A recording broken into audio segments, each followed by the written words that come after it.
اعوذ باللہ من الشیطان الرجیم بسم اللہ الرحمن الرحیم الحمد للہ رب العالمین والصلاة والسلام علی اشرف الانبیاء وسید المرسلین سیدنا و نبینا ابی القاسم محمد صلی اللہ علیہ وعلی اہل بیتہ الطیبین الطاہرین المعصومین المنتجبین الاکرمین لا سیما علی بقیت اللہ فی الارضین ولعنت اللہ علی اعدائہم اجمعین من الآن الی صباح یوم الدین اما بعد فقد قال سبحانہ تبارک و تعالی فی کتابہ الکریم وہو اصدق الصادقین بسم اللہ الرحمن الرحیم ومنهم من يقول ربنا آتنا في الدنيا حسنة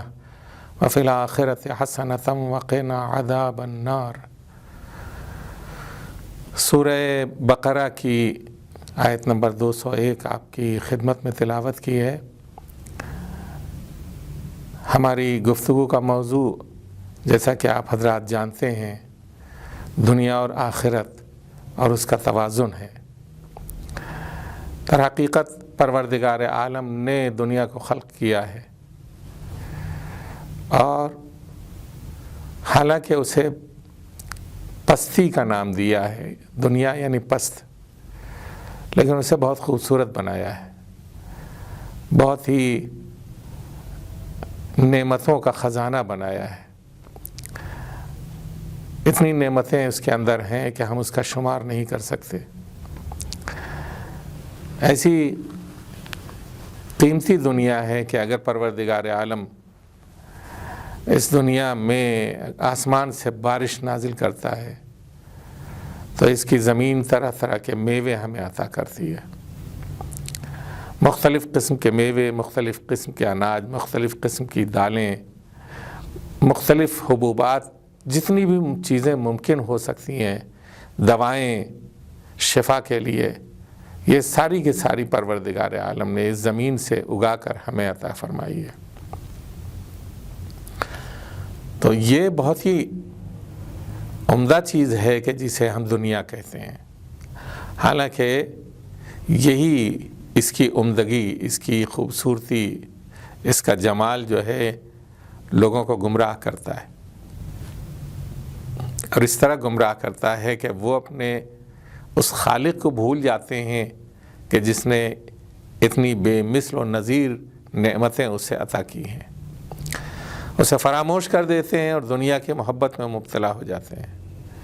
چاہیے تو یہ تھا کہ عقل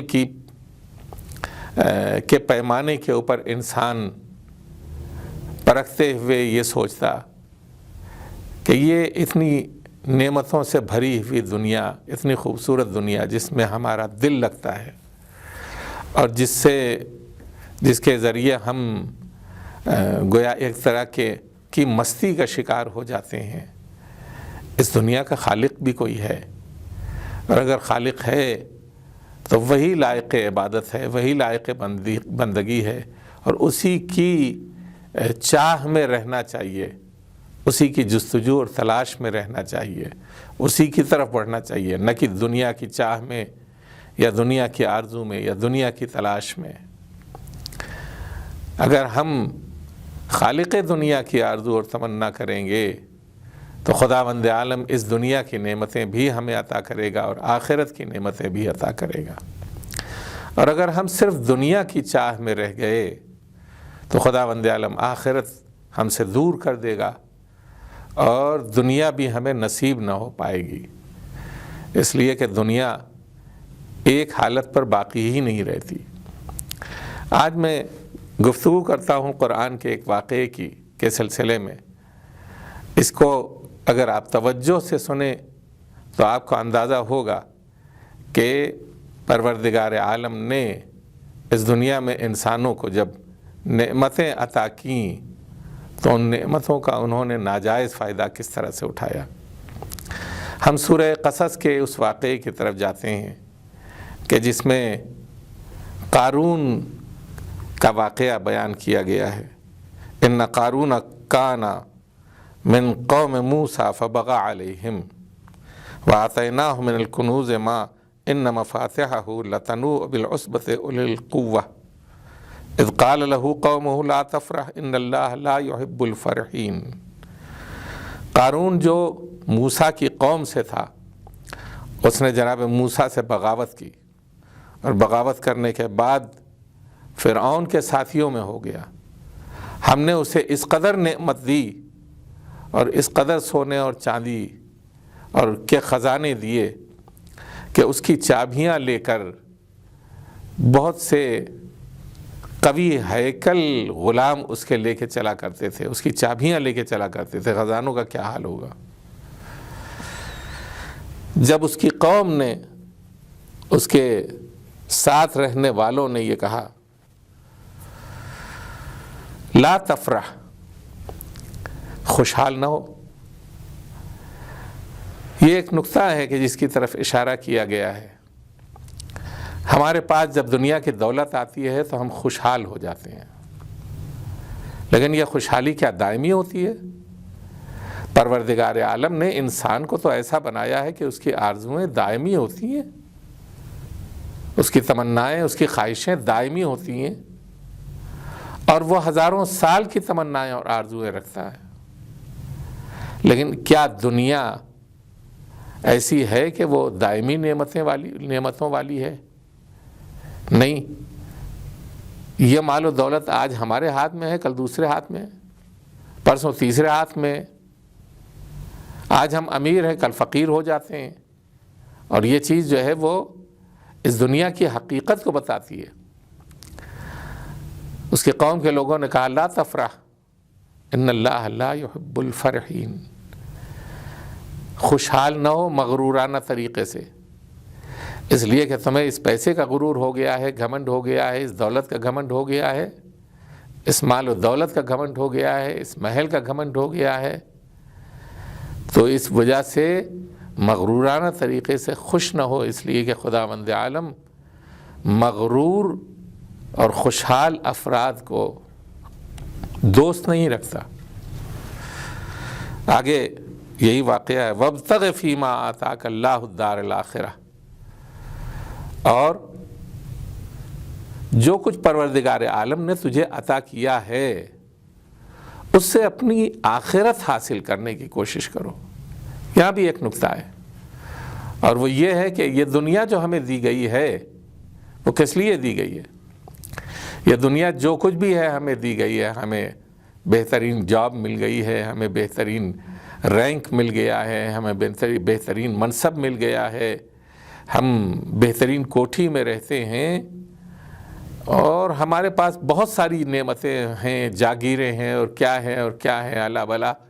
یہ ساری چیزیں جو ہیں اس کے لیے یہ ضروری ہے وَابْتَغِ فِي مَا آتَاهُ اللَّهُ الدَّارَ الْآخِرَةَ، جو کچھ بھی تمہیں پروردگار عالم نے عطا کیا ہے اس سے آخرت کے گھر کے لیے،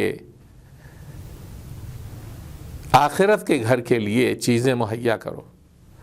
آخرت کا گھر خالی ہے، وہاں تمہیں صوفے چاہیے، وہاں تمہیں بیڈ چاہیے، وہاں تمہیں ساری نعمتیں چاہیے، جتنی بھی گھر کے اندر ہوتی ہیں وہ سب کچھ تمہیں چاہیے وہاں۔ مثلا جو کچھ بھی نعمتیں وہاں تمہیں چاہیے تم یہاں کی نعمتوں سے وہاں کے لیے فراہم کر سکتے ہو۔ وَابْتَغِ فِي مَا آتَاكَ اللَّهُ الدَّارَ الْآخِرَةَ، پالنے والے نے جو کچھ تمہیں یہاں عطا کیا ہے اس سے آخرت کا انتظام کرو۔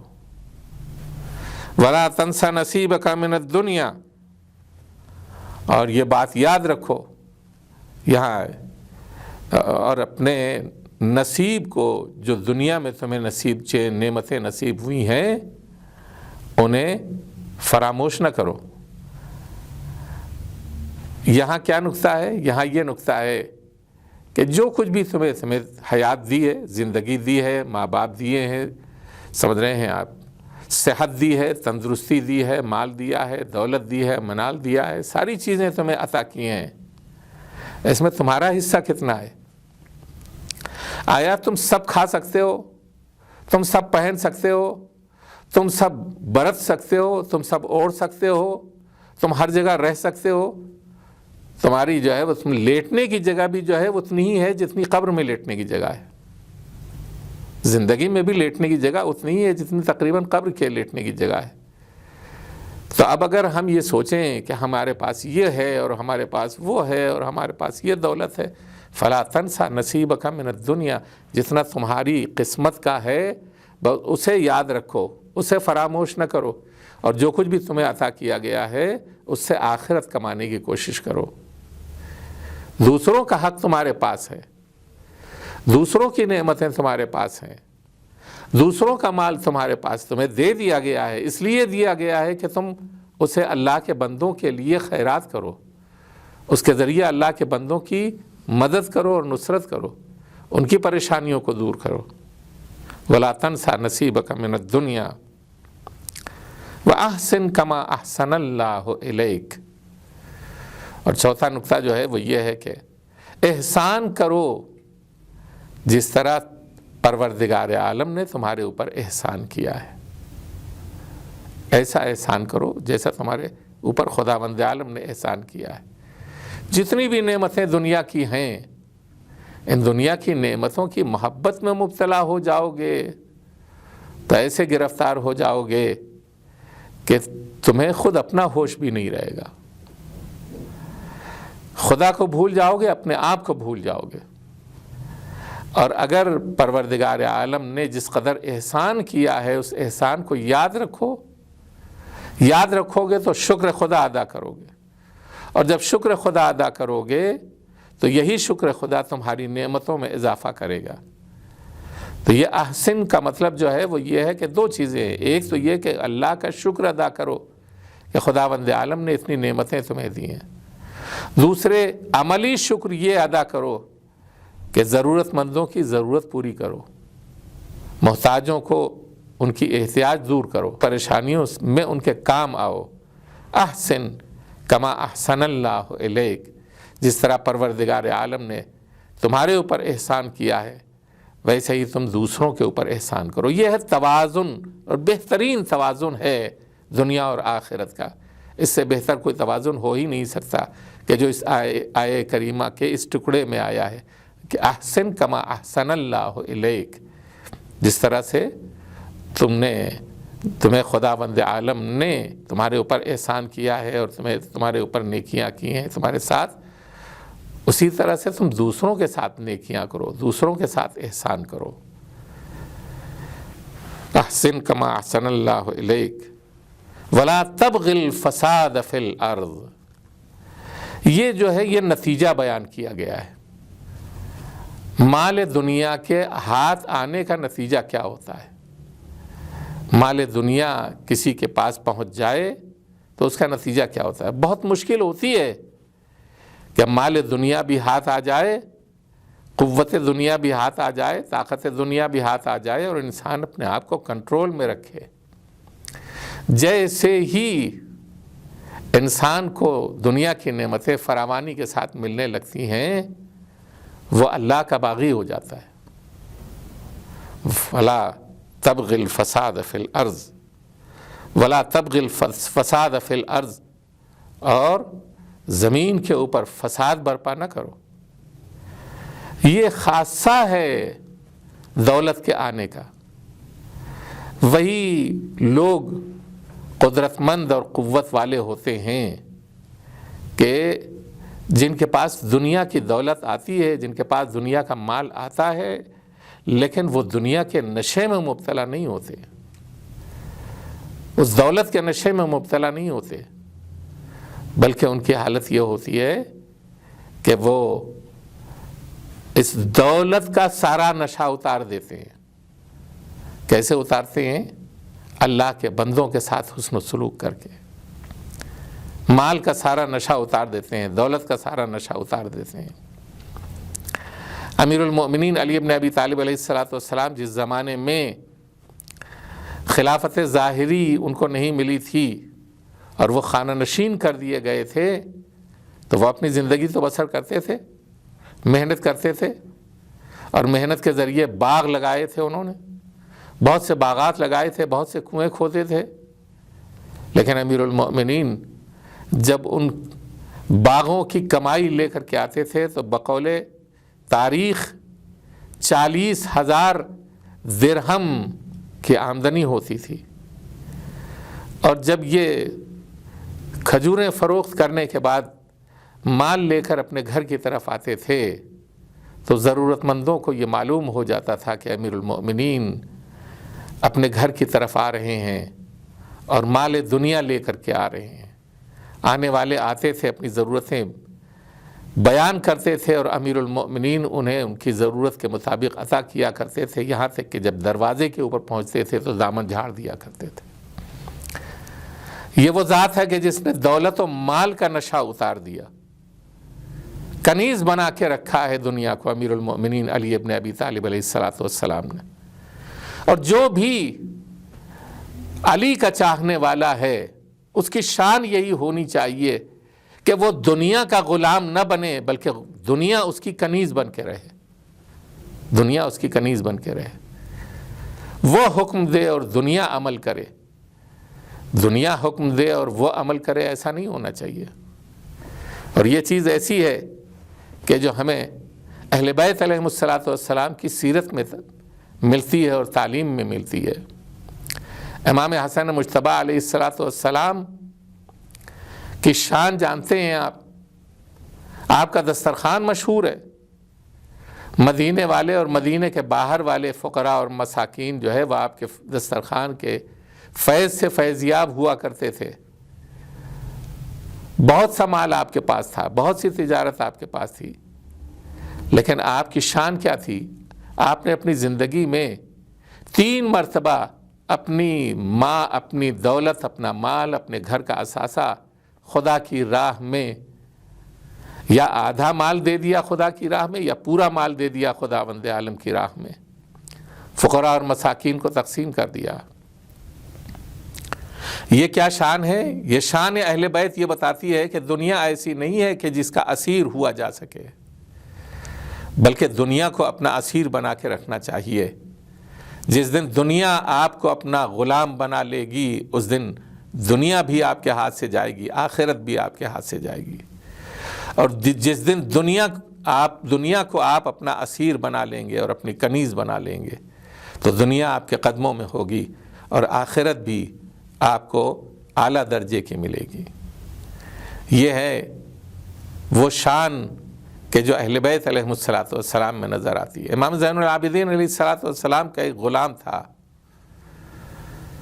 کربلا کے شہداء میں اس غلام کی شان اپنی جگہ کے اوپر ہے۔